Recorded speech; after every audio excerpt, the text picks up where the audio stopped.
merci beaucoup. On a donc vu ces concertations ces derniers temps entre les différents candidats, notamment les 11 autres. Mais vous, on vous a très peu vu sur le terrain, in situ personné. Vous travaillez apparemment à part. Non, mais lorsque vous m'avez écouté depuis le début de l'émission, vous vous doutez bien que ce que je fais depuis 2018, ce n'est pas de préparer des réunions de coalition. Ben, c'est le maillage territorial. Lorsque nous publions un ouvrage idéologique en 2021 et un projet de société en 2024, on ne publie pas tout ça parce qu'on prépare des réunions de coalition. Donc nous avons à faire. Lorsqu'on décide d'aller à une élection présidentielle, on essaie de se donner les moyens de la gagner.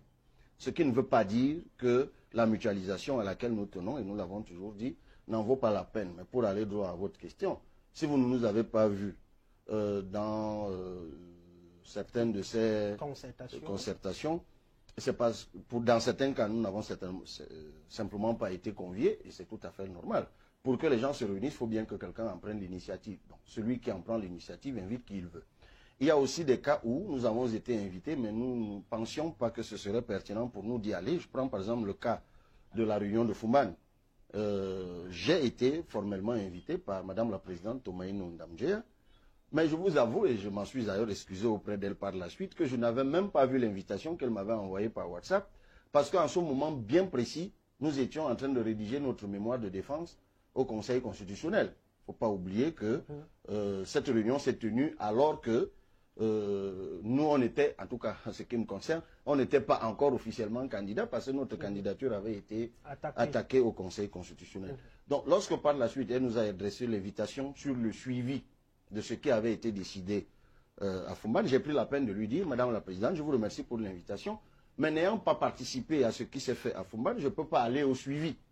Donc, je vous prie, lorsque votre agenda le permettra, de trouver un moment pour que nous ayons un échange, pour que vous me briefiez déjà sur ce qui s'est passé, pour que par la suite je sache quoi dire à mes camarades de parti et dans quoi nous nous inscrivons, parce que ce n'est pas qu'une histoire qui engage Cabral Libya en tuer toute personne. Je suis à la tête d'une dynamique d'une formation politique. Mais en dehors de ce cas-là, il ne me souvient pas avoir été convié à d'autres assises, peut-être que ça viendra. Même pas du groupe de Douala? Non, non, absolument pas. Et l'alliance de Jean-Michel Nitiou? Ça, c'est une vieille affaire plutôt. Ça, c'était l'APC. Vous vous souvenez? Je crois d'ailleurs que mon vice-président en charge des relations avec les organisations est d'ailleurs revenu sur une chaîne de télévision il n'y a pas longtemps pour expliquer ce qui s'était passé. Nous avons reçu le courrier, si vous voulez que je le redise, nous avons reçu le courrier de mon collègue Jean-Michel Nitiou nous demandant de nous rallier aux candidats de leur plateforme. Et nous nous sommes fait le devoir. Je lui ai répondu par mon vice-président, Maître René Roger Bébé, de leur répondre en toute amitié que notre approche à nous n'était pas de rallier les uns tout de go derrière les autres, c'était plutôt de s'asseoir, de réfléchir à une feuille de route que nous on a toujours structurée en 3 étapes: la construction d'un projet commun, l'élaboration d'une stratégie commune de surveillance des votes, et puis la définition des critères objectifs pour départager ceux d'entre nous qui pourraient être donc, comme disent les latins, le primus inter pares, c'est-à-dire le premier parmi ses pairs. Parce qu'à la vérité, lorsqu'on mutualise, on choisit juste celui qui sera devant et on se repartit tout le reste. Chacun sachant très bien que si on gagne, moi je vais jouer tel rôle par la suite, je vais jouer tel rôle par la suite. Je vous ai posé cette question en 2018, je vous la repose en 2025. Êtes-vous prêt à mutualiser vos efforts et à mettre quelqu'un d'autre pour être candidat de l'opposition, entre guillemets? Lorsque vous m'avez écouté, la réponse, elle est évidente, M. Kamga. Je me souviens d'ailleurs que c'est la même que je vous avais donnée en 2018. Tiens, une fois que nous nous asseyons, première chose, que proposons-nous aux Camerounais? Projet commun.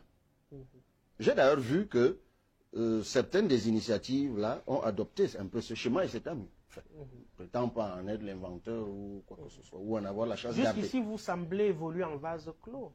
Non, pas en vase clos. J'évolue, c'est tout. C'est-à-dire, et merci de reconnaître que j'évolue. C'est que je suis sur une trajectoire, je vous l'ai dit, depuis la dernière élection de 2018. Je fais d'ailleurs partie de ceux qui ont annoncé depuis très longtemps leur intention d'être candidat à cette élection. Et nous ne travaillons qu'à ça. Donc, toutes les autres choses nous trouvent sur une trajectoire. Donc j'étais en train de vous dire, M. Kamga, que pour nous, théoriquement, évidemment, on s'assoit.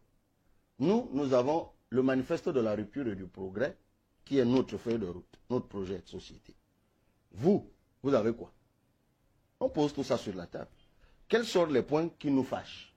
Quels sont les points qui nous rassemblent? On peut décider d'expurger ce qui nous divise et de ne retenir que ce qui nous réunit. On a un projet. À moins de 2 mois, c'est faisable? Dans d'autres pays, ça s'est même fait en 1 semaine. C'est rien ça. À partir du moment où les uns et les autres ont déjà des projets, c'est pas bien compliqué. Si vous allez sur notre site internet, www.cabral2025.cm, vous verrez comment nous avons décliné notre projet de société, notre programme, nos axes majeurs. Vous pouvez même aller là-bas, tout est en bullet point. Donc, une fois qu'on l'a fait, deuxième chose, ce par quoi vous avez commencé cette émission, nous avons un gros problème, celui de la fraude électorale. Comment on en vient à bout? Et là, on entre dans l'objectivité de nos structurations. Qui a quoi? Ok, M. Cabral Libi, vous, votre parti, couvre quel endroit, quel autre endroit, quel autre endroit? Donc sur les 34 000 bureaux de vote, combien de bureaux de vote pouvez-vous couvrir? Je dis. Et la même chose chez d'autres. Il va y avoir des endroits où nous n'aurons chacun, probablement, personne. On réfléchit ensemble sur comment on y trouve des gens. Deuxième étape. Troisième étape. Ok, on a un projet commun, une stratégie de lutte contre la fraude. Lequel d'entre nous sera en tête? Et si on gagne, qui jouera quel rôle? Pour déterminer celui qui sera en tête, il y a ce que nous appelons, nous, au PCRN, des critères objectifs. C'est-à-dire que lequel d'entre nous rassemble le plus de Camerounais? Lequel d'entre nous n'est pas objet de clivage ou je ne sais quoi? Lequel d'entre nous a un rayonnement qui fait qu'on puisse toucher facilement telle cible, telle cible, telle cible? Ok, après, derrière lui, on met qui? Parce que, tout ça, c'est une réflexion qui ne demande pas d'être agrégé de quelque faculté que ce soit ou de je ne sais trop quoi que ce soit. C'est ce que nous disons depuis. C'est pour cela qu'une approche où on nous dit venez simplement vous aligner, on ne pouvait pas. Autant on la respecte, autant ça ne correspond pas à notre approche. Et c'est ce que nous disons depuis. Si ça va dans ce sens-là, je peux vous dire, je réponds à votre question, évidemment que oui. Parce qu'une fois que nous aurons arrêté les critères objectifs, mais moi je n'aurais même rien à craindre à aller expliquer à mes militants. Parce que moi je n'oublie jamais que dans cette affaire, je suis à la tête des gens. Je dirige des gens, je dirige un groupe.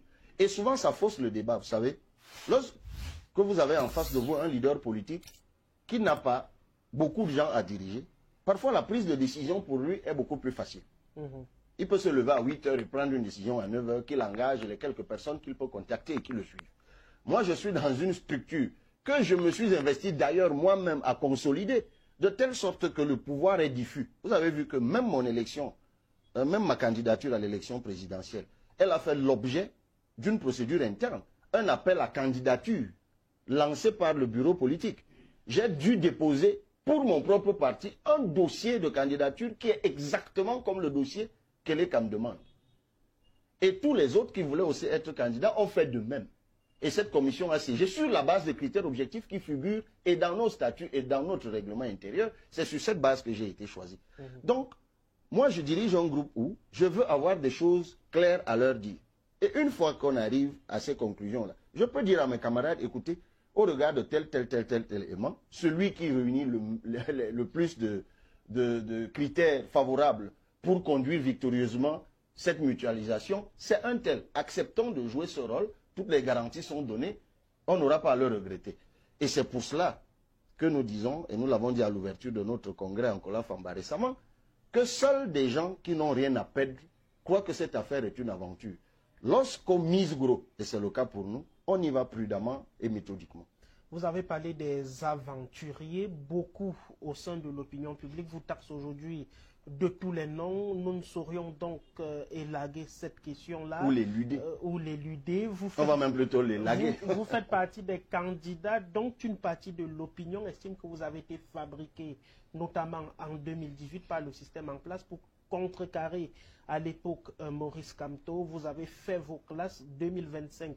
Maurice Kamto n'est plus là. Interdit. Aujourd'hui, vous revenez dans la ville de Kribi. Le sentiment qui est le vôtre au regard de cette grande mobilisation, c'est lequel? En tout cas, le meeting qui se tient ici aujourd'hui à Kribi 2e revêt pour nous une très forte symbolique.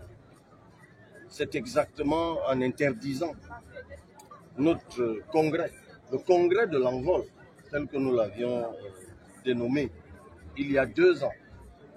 Cette interdiction marquait le départ ou le début de nos persécutions, de l'acharnement dont nous avons été l'objet pendant tout ce temps jusqu'à notre candidature. Et ce meeting marque justement cette revanche. La revanche sur cette persécution, la revanche sur cet acharnement. Et c'est justement ici que nous tenons le meeting de l'envol pour cette campagne présidentielle de 2025. Nous sommes venus ici dresser la vague de l'espoir, la vague de la victoire, qui va déferler sur le pays tout entier et qui va porter le message de la victoire. Nous sommes venus ici aujourd'hui devenir tous des pagayeurs parce que nous sommes au bord de l'océan.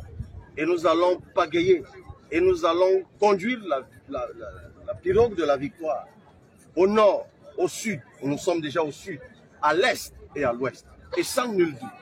Pour ceux qui veulent en douter, c'est leur problème. Chacun verra de ses yeux l'accomplissement de ce que nous avons aujourd'hui. La victoire du peuple à cette année 2025. À quelques semaines du lancement de la campagne, quel est le message que vous envoyez aux militants de Kribi en particulier, et même du Cameroun en général?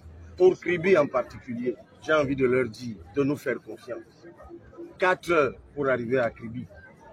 Ville, dit-on, touristique. Ville, dit-on, industrielle. Mais avec quelle route? Mais quelle est même la place qu'on donne au Batanga, au Mabea, au Ngumba, ici? Ils sont impuissants, spectateurs de la destruction de leur ville. Une ville à un potentiel incroyable. Je rappelle quand même que les chutes de la Lobé sont l'une des rares au monde. Les rares au monde à se jeter directement dans la mer. Mais qu'est-ce qu'on en fait en fait? Où est le tourisme sans téléphone, sans internet, sans réseau, sans route? Non. Nous ferons de Kribi, et ça c'est le message que j'ai envie de leur dire ici, une des références touristiques sur cette planète. Nous allons tutoyer, grâce à Kribi, et seulement à Kribi, un pays comme l'Afrique du Sud, qui totalise quand même 9 millions de touristes par an, alors que nous peinons, nous, à atteindre 500 000. C'est juste incroyable. Je pense qu'il est temps que nous tournions la page. Tout le temps, la paix, la paix, la paix. 200 ans de paix? Non. Il est temps que nous fassions la rupture et que nous entrions véritablement dans le progrès. Dans le progrès même des pays comme qui font même face au djihadisme, comme nous, comme le Burkina, le Mali, le Bénin, sont en train de décoller. Non. Nous venons dire ici aux natifs de Kribi, et je salue les responsables du parti qui ont fait cette mobilisation. Parce que là, c'est plus de 3 000, 4 000 personnes qui sont des militants du PCRN. Nous nous tenons à faire nos meetings avec d'abord les militants du PCRN. Et je les salue. Et nous sommes qu'au début, nous ne sommes qu'en pré-campagne. Cette année, c'est l'année de la victoire. Et que les gens y croient. C'est le message que nous donnons aux Camerounais tout entier. Nous sommes porteurs d'une vision. Le Cameroun qui protège et qui libère les énergies. Nous avons un projet de société, celui de la rupture et du progrès. Et nous allons porter ce message où que se trouvent les Camerounais pour les convaincre de nous faire confiance. Et s'ils nous font confiance, ils verront de leurs 2 yeux ce qu'on appelle la rupture, ce qu'on appelle le progrès, ce qu'on appelle le bien-être, ce qu'on appelle le développement. Merci beaucoup. La